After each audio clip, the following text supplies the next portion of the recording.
আজকে আমরা এসেছি গ্রেট স্যান্ড ডিউনস ডেজার্টে। এটা কিন্তু নিউ মেক্সিকোয় নয়, এটা আমাদের বাড়ি ফেরার পথে পড়েছে। এটা হচ্ছে কোলোরাডোতে। তো এইটার বিশেষত্বই হচ্ছে যে মরুভূমিটার যে স্যান্ড ডিউনসগুলো সেগুলো বিশাল বিশাল, দেখতেই পাচ্ছেন এক একটা যেন আলাদা আলাদা পাহাড় মনে হচ্ছে।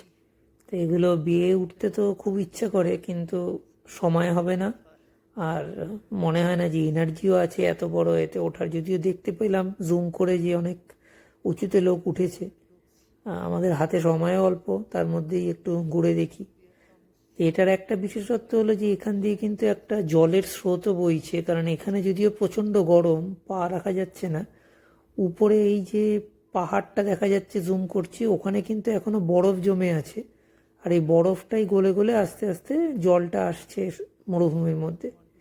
তো এখানে শ্রুতি বলছে সেই জলে একটুখানি চান করবে, যদিও আমি তো গায়ে বালি ফালি লেগে যাবে, আমি নামবো না।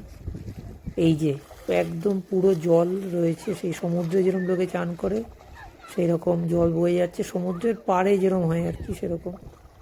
তো বেশ ভালোই মজা করছে শ্রুতি আর কি।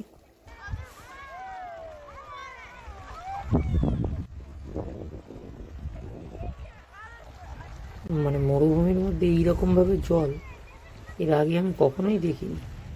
মানে পুরো পাটা ভিজে যাচ্ছে, কাদা হয়ে যাচ্ছে, আর এই জলটা পেরিয়ে গেলেই একদম সাংঘাতিক গরম বালি, পা দেওয়াই যাচ্ছে না, যেন চটি পরে হাঁটতে হচ্ছে।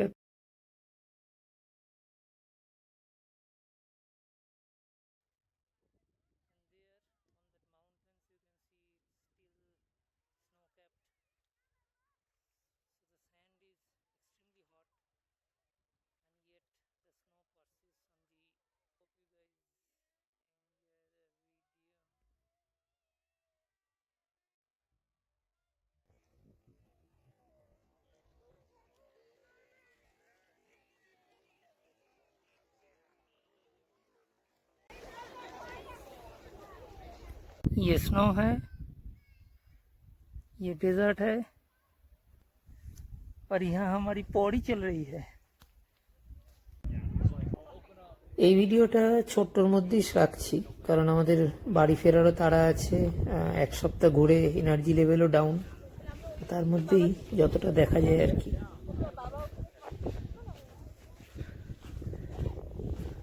আমার দেশ বিদেশ ঘোরার খুব শখ। শখ কোনো তুচ্ছ করার বিষয় না স্যার। মানুষ আর বাঁচে কয়দিন? ফট করে একদিন আজরাইল এসে বলবে চল বেটা যাই।